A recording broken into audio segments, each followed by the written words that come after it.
Selamat datang di podcast kita hari ini, tempat di mana kita membahas ide-ide segar dan langkah nyata untuk menjadikan Kementerian Pekerjaan Umum semakin baik dan kuat. Better and stronger. Kalau kita bicara soal better and stronger, itu bukan cuma tentang proyek besar, teknologi canggih, atau gedung-gedung megah. Tapi juga tentang bagaimana kita, sebagai bagian dari PU, bisa melakukan hal-hal nyata di kehidupan kerja kita sehari-hari yang berdampak positif. Nah, sebelum kita mulai, kita kenalan dulu yuk dengan para podcaster hari ini. Saya sendiri sebagai moderator, Ruth Yuliska Renata Pasaribu. Kemudian ada teman-teman saya, ada Rizka Nabila, Rizky Fajarani Lubis, Roni Sanitra, Sartika Indah Permata Dewi, Sartika Kusuma Wardani, dan Swastiki Nusantari. Mari kita kenalan dulu sama teman-teman yang lain. Halo, kenalin saya Rizka Nabila, asal Bukit Tinggi, dan penempatan saya di BPBPK Sumatera Barat. Salam kenal semua. Salam kenal Kak, salam kenal. Salam Salam kenal, kenal. Kak. Halo Kak. Halo semua, nama aku Rizky Fajarani Lubis. Aku asal dari Medan. Sekarang penempatan di Balai Besar Wilayah Sungai Kecamatan 2 Medan. Salam kenal semua. Salam kenal Kak Rizky, Salam semangat. kenal, salam kenal, Kak Salam Rizky. kenal Kak Rizky. Halo, izin memperkenalkan nama saya Roni Sanitra. Saya asal dari Banda Aceh. Unit penempatan sekarang adalah BP2JK Aceh. Salam kenal Kak, salam kenal semuanya. Salam Salam kenal, kenal, Bang salam Kenal Roni. Bang Roni. kenal. Halo semuanya, nama saya Septika Indah Permata Dewi, berasal dari Pekanbaru, unit penempatan kerja BP2JK Riau. Salam kenal semuanya. Halo Kak. Halo. Salam Halo, kenal Kak. Kak Ibu Sartika. Halo guys, aku Sartika Kusuma Wardani, unit kerjanya BP2JK Kepri, asal dari Batam. Salam kenal semuanya. Halo, Salam halo. Halo Kak, salam kenal. Halo, kenal. Kak. Halo, selamat siang, salam kenal semuanya. Nama saya Swastika Nusantari, asal dari Medan. Sekarang penempatan di Balai Besar Wilayah Sungai Sumatera 2 Medan. Salam kenal ya.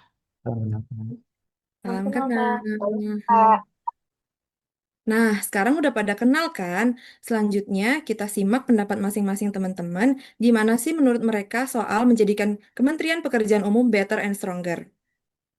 Oke guys, bicara soal better and stronger. Mungkin kita mikirnya langsung ke hal-hal yang besar. Tapi justru hal-hal besar itu lahir dari hal-hal kecil, kayak contohnya diri kita sendiri, disiplin sebagai insan PU. Nah, aku mau denger dong pendapat teman-teman. Gimana sih menurut kalian konsep better and stronger untuk Kementerian PU? Kalau menurut Sartika Kusumawardani gimana? menurutku Kak Ruth, salah satu cara menguatkan PU itu dengan meningkatkan nilai dan budaya kerja melalui nilai-nilai berakhlak, misalnya berorientasi pelayanan, akuntabel, kompeten, harmonis, loyal, adaptif, dan kolaboratif. Tapi salah satu contoh paling sederhana tuh misalnya dengan datang tepat waktu. Nah, dengan disiplin waktu tuh kita pasti bisa ngerjain kerjaan kita dengan tepat waktu, nggak menunda-nunda kerjaan, jadi semuanya lebih efektif kan. Selain itu juga kita bisa meningkatkan kompetensi kita dengan ikut pelatihan-pelatihan yang udah disediakan. Misalnya kayak aku bagian keuangan, ikut pelatihan-pelatihan keuangan, jadi kita lebih paham bagaimana kita menyelesaikan pekerjaan kita, terus bisa bikin inovasi supaya kerjaan kita selesai lebih cepat. Dan juga dengan banyaknya beasiswa pendidikan yang ditawarkan PU, kita akan jadi pribadi dengan kompetensi yang sangat bagus ya. Selain itu, kita bisa semakin terampil dan semakin berkontribusi. Itu sih kalau menurut aku. Setuju banget nih sama komentarnya Sartika. Soalnya kita harus mulai dari diri kita sendiri. Berarti kan gimana awareness kita, kesadaran kita soal meningkatkan kualitas diri kita dulu kan. Kalau teman-teman yang lain gimana pendapatnya? Oke, kalau mungkin dari aku ya, mungkin aku mendasar sih. Jadi kalau aku tuh gimana tuh cara membuat PU tuh lebih better, better and stronger tuh mungkin lebih dari awalnya itu lingkungan kerja dulu. Jadi menurut aku tuh kita bisa mewujudkan lingkungan kerja itu dengan peduli, dengan aset dan fasilitas yang tersedia di lingkungan kerja kita. Jadi contohnya itu kayak merawat peralatan kantor, terus habis itu menggunakan sumber daya itu secara bijak, mungkin save energi ya, kayak misalnya AC itu nggak dipakai dimatiin, lampu juga kita lebih safe lah. Terus juga salah satu contohnya itu kayak misalnya mungkin ada beberapa atau kayaknya udah menyeluruh sih ya. Toilet misalnya, kloset. Kloset itu kalau misalnya duduk jangan dijongkokin kayak gitu. Itu kan salah satu menjaga aset-aset di lingkungan kerja. Jadi dengan kita menjaga fasilitas yang ada di sini, itu kita menciptakan lingkungan kerja itu yang gak cuman kondusif bagi kita sendiri, tapi juga sama orang lain. Terus juga kita nunjukin rasa hormat terhadap rekan-rekan kerja kita, senior, lalu juga tanggung jawab terhadap aset-aset negara. Terus juga upaya menghemat energi itu juga bentuk kesadaran ya, gimana pentingnya efisiensi dan keberlanjutan lah, kayak gitu. Jadi semua tindakan-tindakan sederhana ini tuh kayak mencerminkan bagaimana kita tuh semangat cinta tanah air yang gak hanya simbolis doang, tapi juga berdampak langsung ke kehidupan sehari-hari. Itu sih menurut aku. Keren ya pandangannya. Memang bela negara tuh, ini sedikit menambahkan aja. Memang bela negara tuh memang nggak usah dipandang terlalu besar, yang besar-besar aja. Bahkan dari suatu yang kecil bisa kita lakukan seperti yang dijelaskan sama Kak Swastika tadi. Seperti merawat aset, bahkan mematikan lampu, mematikan AC jika pulang kerja. Sepakat, Kak? Nah, aku mau kasih pendapat tentang bagaimana membuat EU lebih baik, tapi berkaitan dengan aksi bela negara. Nah, seperti yang kita tahu, ada beberapa aturan unik nih di PUPR. Jadi, setiap hari Rabu, semua pegawai kompak mengenakan batik. Terus, hari Selasa minggu pertama tiap bulan, atau hari peringatan hari-hari nasional, kita itu kompak pakai baju daerah. Nah, menurut aku, hal ini tuh salah satu implementasi rencana aksi bela negara yang bisa membuat lingkungan kerja kita di PU menjadi lebih baik. Karena setiap individu di Kementerian EU memegang peran kunci dalam menciptakan lingkungan kerja yang tidak hanya produktif, tapi juga inspiratif dan berkarakter. Kantor kita bukan hanya tempat untuk membangun infrastruktur, tapi juga ruang untuk menumbuhkan nilai-nilai kebangsaan. Terus, inovasi apa nih yang bisa kita lakukan? Aku punya suatu ide. Kita bisa membuat program yaitu dengan membuat papan atau dinding khusus di area umum. Jadi setiap bulannya pegawai dapat menempelkan foto, cerita, atau informasi singkat tentang pakaian daerah yang mereka gunakan.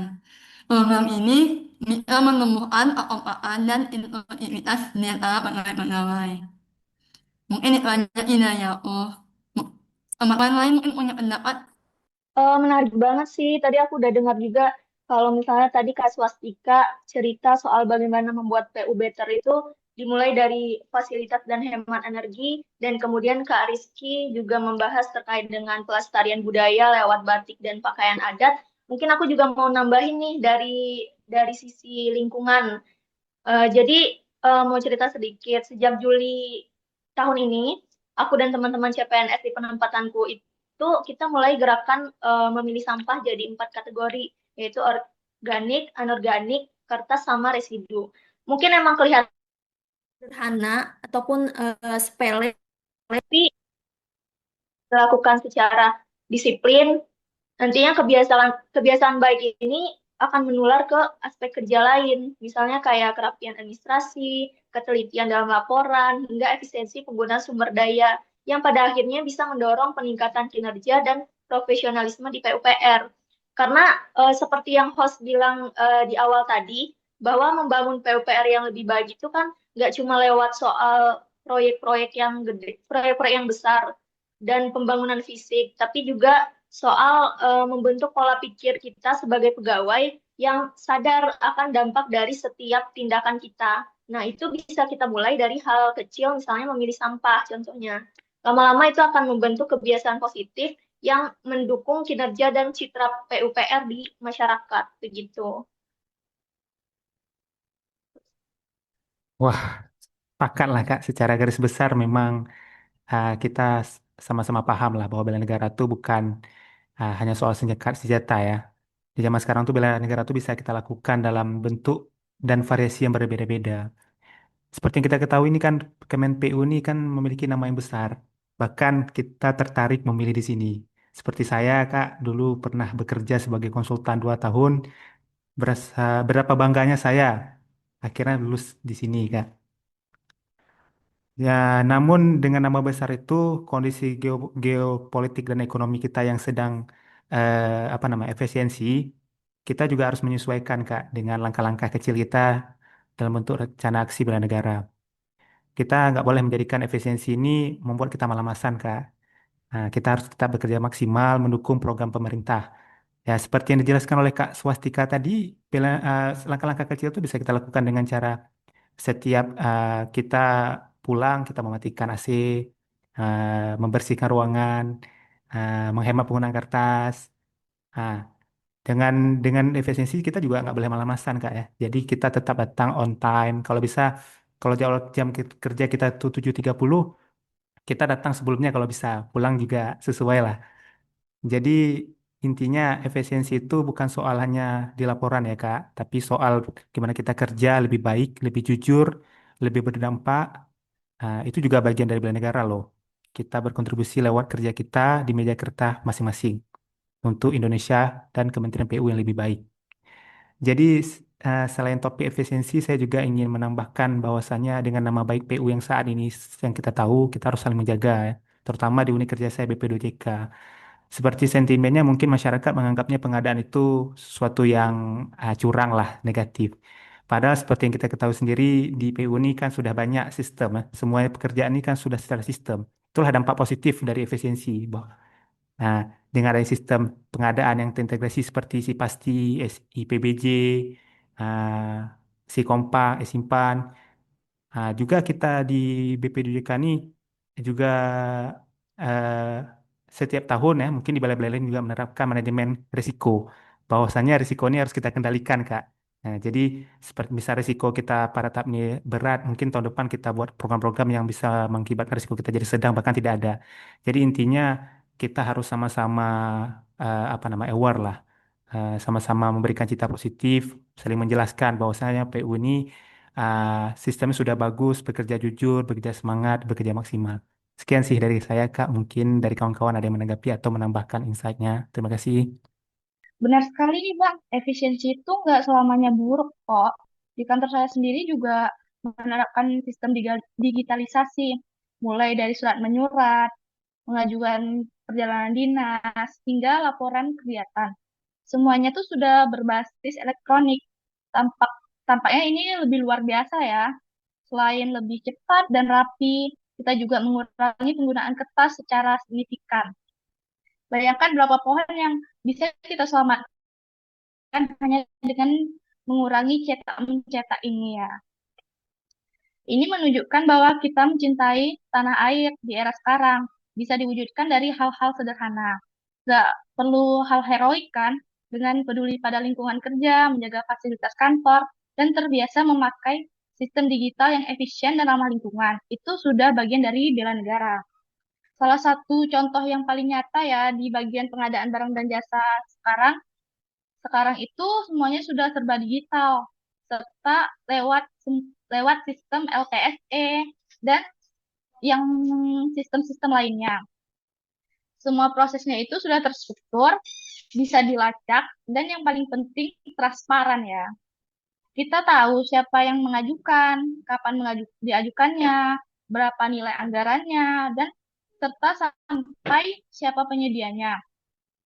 Ini bukan cuma bikin proses pengadaan jadi lebih cepat ya, tapi juga meminimalisir potensi kecurangan. Dengan adanya sistem ini, kita sebagai ASN juga jadi lebih akuntabel. Nggak ada lagi cerita dokumennya hilang atau proses pengadaan yang nggak jelas. Semua terdokumentasi dengan secara digital dan bisa diaudit kapan saja. Ini penting banget untuk menjaga kepercayaan publik pada instansi kita, terutama di Kementerian PU ini, yang punya peran besar dalam membangun infrastruktur nasional. Jadi, saat kita menjalankan sistem digital, menjaga fasilitas, dan memastikan transparasi, kita sebenarnya sedang menerapkan nilai-nilai bela negara. Sekian dari saya. Wih, keren-keren banget nih pendapatnya. Apakah ada lagi kira-kira yang mau menambahkan atau menimpali? Kayaknya udah lengkap semua sih tadi moderator. Udah bagus-bagus banget rencana aksi bela negaranya. Nah, tadi kita udah dengar semua kan pendapat teman-teman saya soal apa sih pendapat mereka tentang better and stronger untuk Kementerian Pekerjaan Umum. Tadi Kak Sartika udah bagiin pendapatnya soal berakhlak itu sudah mencakup semuanya. Kalau kita berakhlak, kita menanamkan nilai-nilai berakhlak dengan baik, berarti kita sudah jadi insan PU yang baik. Kemudian ada Kak Swastika dan Bang Roni yang membagikan pendapat soal penghematan energi ketika kita pulang atau kita tidak menggunakannya lagi, kita matiin lampu, kita matiin listrik atau AC, kemudian penggunaan fasilitas seperti di toilet, ketika kita sudah tidak menggunakan, kita harus menggunakannya dengan baik. Nah, kemudian tadi Kak Rizky bahas soal pakaian daerah. Dengan kita memakai pakaian daerah berarti kita bangga, kita cinta tanah air. Kemudian Kariska tadi bilang di balainya itu menggunakan pemilahan sampah. Nah, itu sangat bagus ya karena biasanya orang tuh tidak peduli buang sampah disatuin aja semuanya, sampah plastik, sampah kertas digabung-gabung. Tapi di sana keren sudah memulai dari dini gitu, dari diri kita sendiri. Kemudian tadi Kak Sartika Indah Permata juga membahas soal memakai sistem digital. Ya sih, kalau misalnya kebanyakan kertas itu emang nggak baik. Sekarang harus paperless karena kasihan pohon-pohonnya. Karena kan kertas itu dari pohon. Jadi kalau semakin banyak pohon ditebang, nanti bakal sering terjadi banjir karena tidak ada lagi yang membantu menyerap air.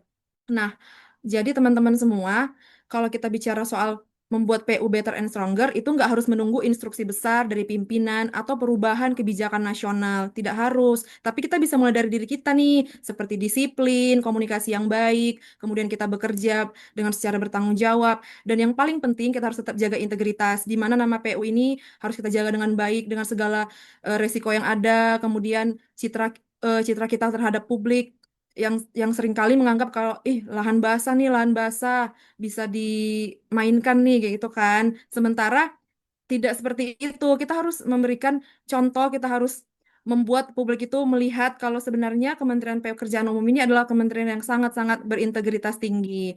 Jadi, sebagai insan PU yang baik, kita tuh ketika bekerja harus tulus, kita harus menolak korupsi, menolak gratifikasi, karena korupsi dan gratifikasi itu bukan rezeki, karena pelayanan yang tulus itu datangnya dari hati. Nah, kalau setiap pegawai PU mengambil satu langkah kecil saja setiap hari, bayangkan kita bisa seberapa kuat dan seberapa hebat teman-teman semua.